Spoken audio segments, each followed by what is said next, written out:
Markets and Madness, the place where we discuss the madness that occurs when economics, politics, and personalities all move in different directions. Tim and I today, we're here in the Northeast in snowy New Jersey, and together, which we haven't done, and we're doing a live podcast, the YouTube live, which we haven't done. So this is all new to us. We'll see where it goes. Morning, Tim. How are you? Hey there, Fred. I'm glad it's snowing and arrived from Florida. I left my warm climb to come to this. So, what do you think here today? Well, I'm concerned about what's going on in Greenland, what's going on with the new tariffs on the NATO nations. As I saw some Republican congressmen say, if he would have went at this as friends instead of foes, it could have had a different outcome. Now I don't know where this is going to lead us. Yeah, well, he showed the stick first. I would Yeah, agree with you. yeah, Um, you know, most people have difficulty discerning between politics and economics. A lot of people start talking to me about politics, and I stop them and say, "Wait, you're really talking about economics here? Talking about a fair tax code. So, such thing as a fair tax code. There's an optimum tax code, not really a right, fair right. tax code. And in the end, you're talking about distribution of resources, which is an economic piece. You're injecting politics into it when you throw the words fair. So, we tend to see these things as one, but they're really two separate issues. And looking at things from a totally economic standpoint, not political at all, not Hmm. moral, but economic. If you define inflation as too much money chasing too few goods, then there's two ways to improve on inflation. You can reduce the amount of money, which is Fed policy, or increase the amount of goods, which is the supply side. Right. So try to imagine a world where Iran is actually producing and not putting all their money in defense, where Israel is actually producing and not putting money in defense, when Ukraine and Russia are actually making goods and services as opposed to developing weapons. You add so much to the supply side.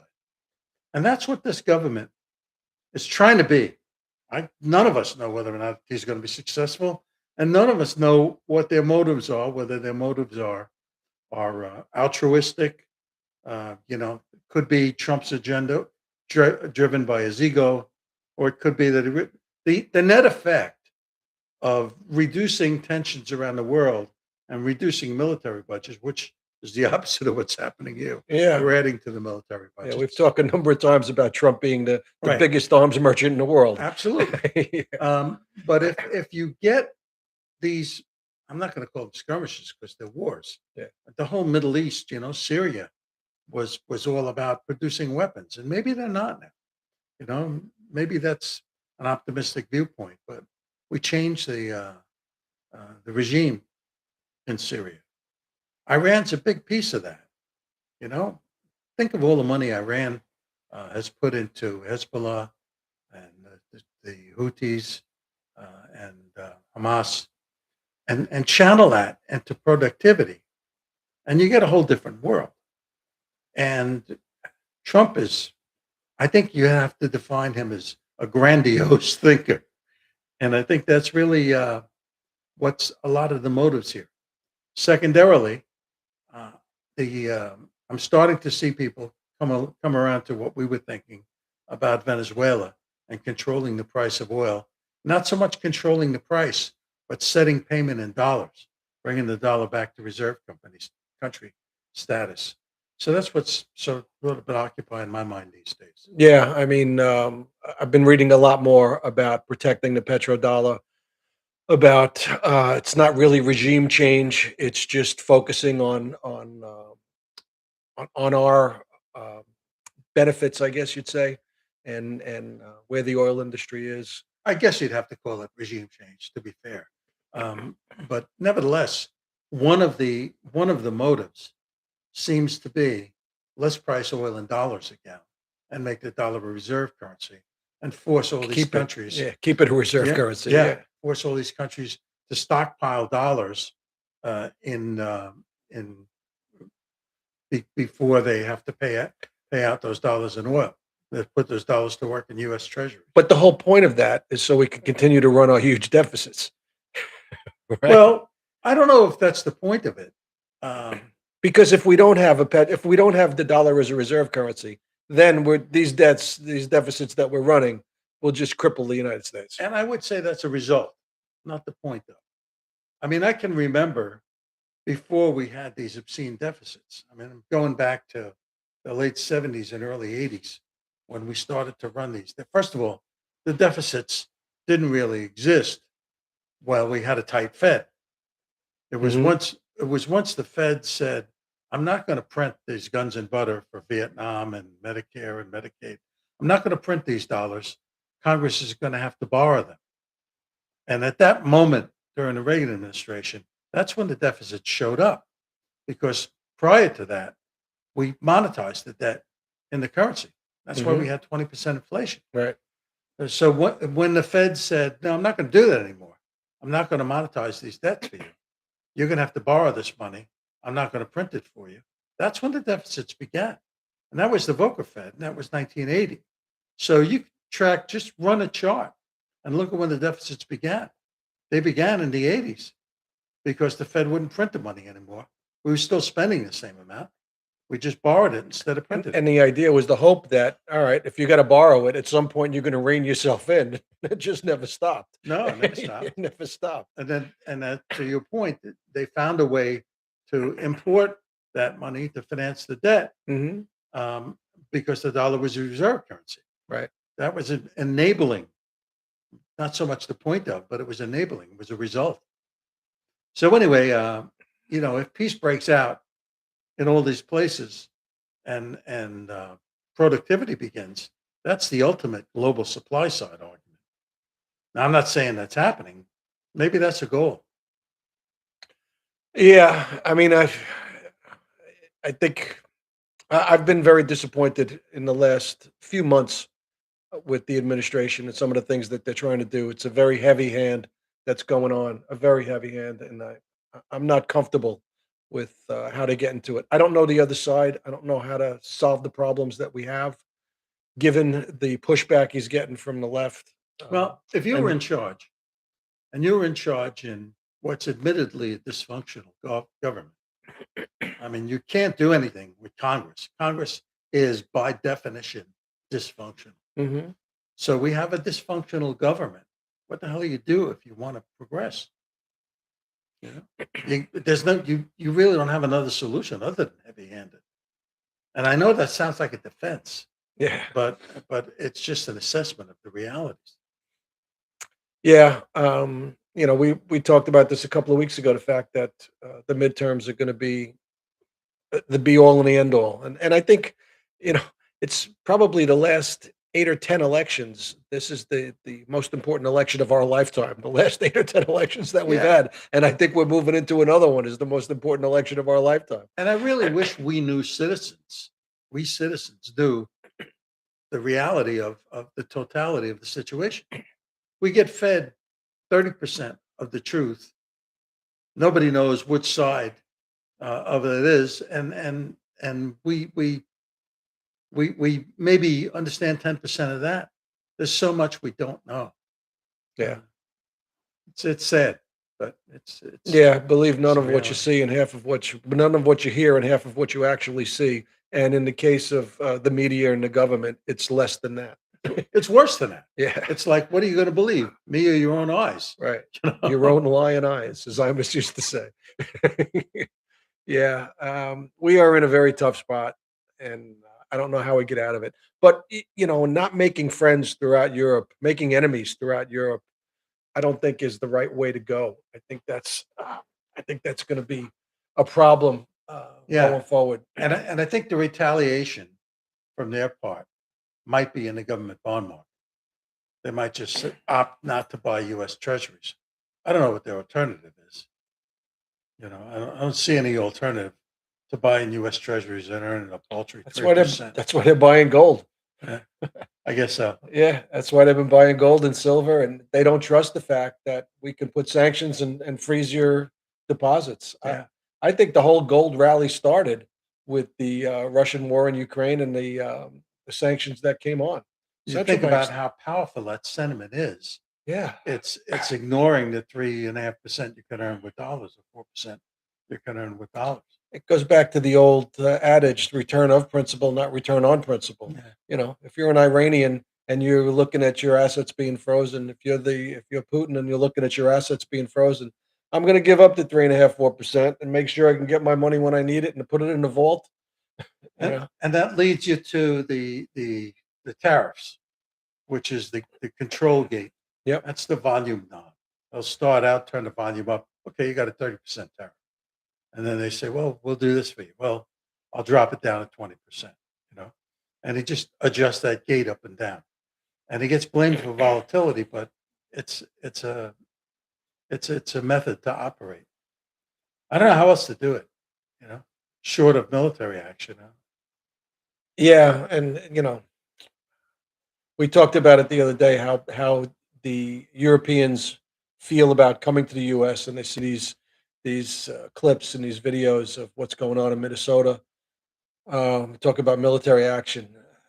The governor of Minnesota wants to call it the National Guard, and Trump wants to nationalize the National Guard. It's I was in that position. You know, I was activated as when I came back from uh, active duty, and I had to break a picket line of postal workers with a bayonet at the end of my rifle and a live live round rounds. and gas masks, and it was not a good feeling.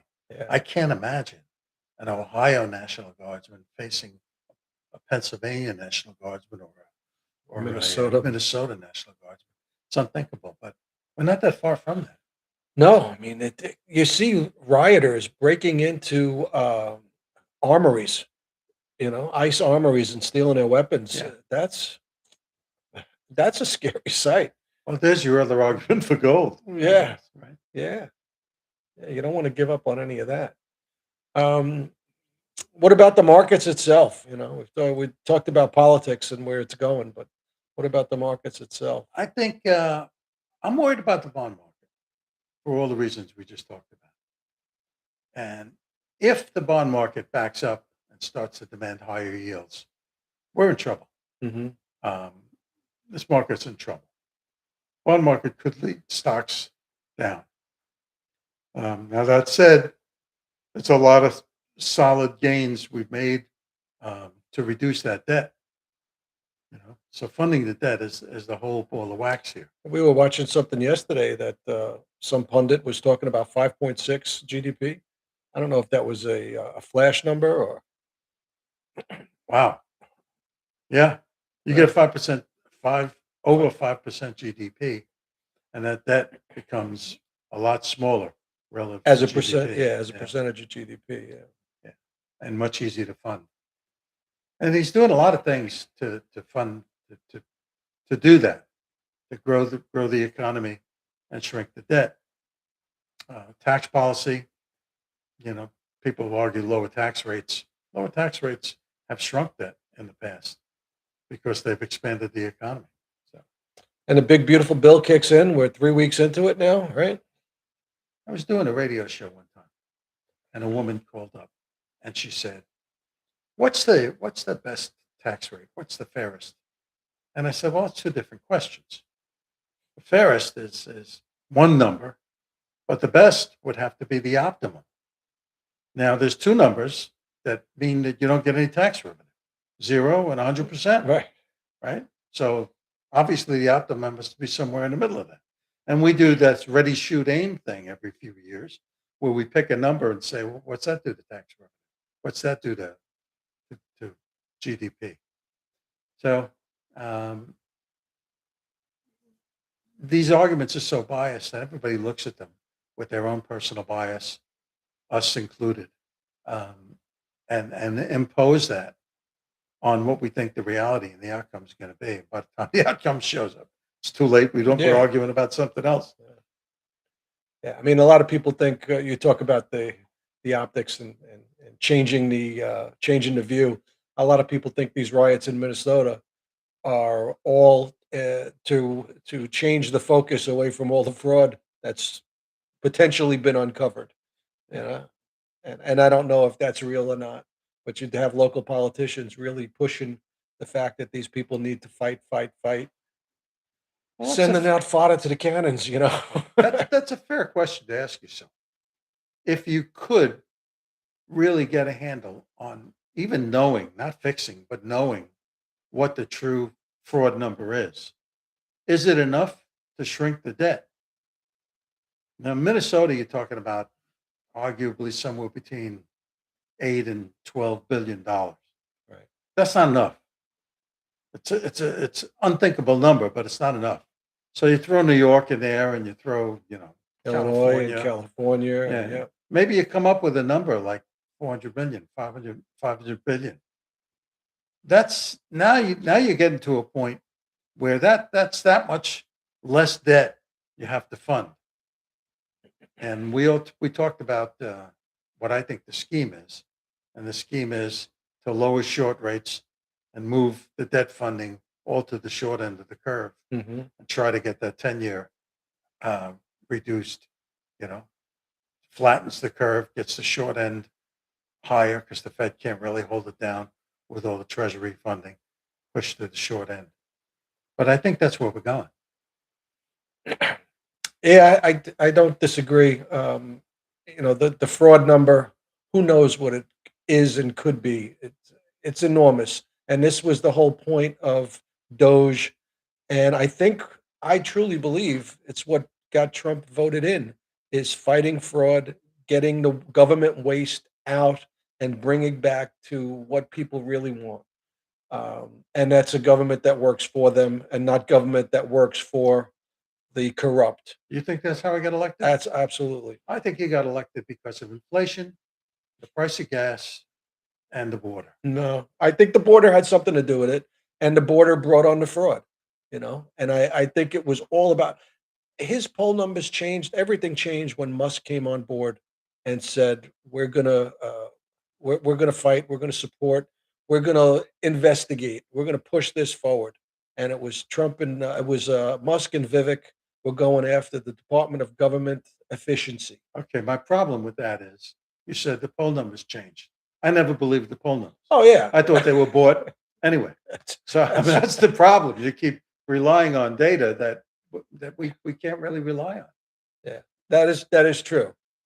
That is true. But I really think the whole point was pushing the end of the fraud that we've seen throughout this country for years and years and years. California, New York, Illinois, Minnesota, Ohio, everywhere. Every state has got their own bit of fraud. New Jersey. And it's not just the blue states. I mean, you can go into the red states and see the same thing.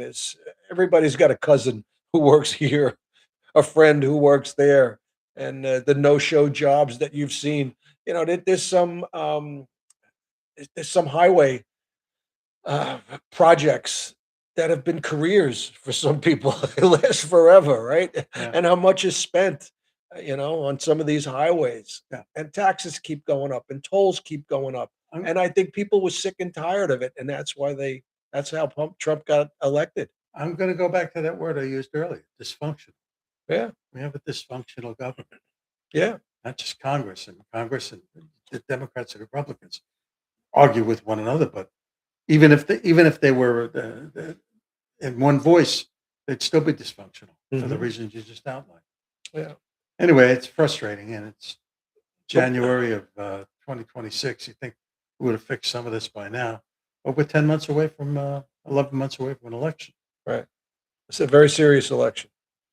A very serious election, because if the Democrats retain power or gain power, then Trump's going to be impeached. The next 2 years will be lame duck. It's going to be more infighting with a strong hand from the left.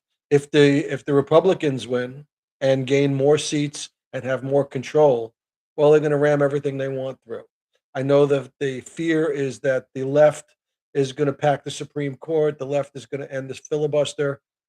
I think with a big Republican majority in the House, the Republicans might do the same thing for fear that the Democrats are going to do it the next time. So, Back to the word dysfunctional. yeah, It really is dysfunctional. yeah, completely We need a better dysfunctional. way, and I don't see one on the horizon. Yeah. So anyway, Happy New Year. That's right. But in terms of the markets, we've talked about stocks, buy protection, sleep at night, buy your insurance, buy your downside option protection, and enjoy it. Metals still work. Um, Two caveats here: the dollar and the government bond market, and they're related. If the dollar gets hit, think about from a standpoint of foreign investor. You got a lot of reasons that they could retaliate because of uh, Greenland and all these policies, wars. But bottom line, uh, if they hold dollar assets and the dollar's vulnerable, they run the risk of losing on the foreign exchange positions. mhm. So that's what to watch. I would have said watch the carry trade, but the end's going the other way. The end's actually helping the carry trade. Yeah. So that doesn't seem to be a threat at the moment. All right. Well, I guess we'll leave it here for now. Enjoy the snow. Enjoy the wilds of New Jersey while you're here. Okay, folks, stay functional. All right. Thanks, everybody. Let's shut this down. How do I do that? No, not there. That's interesting. And Now stream. depressed.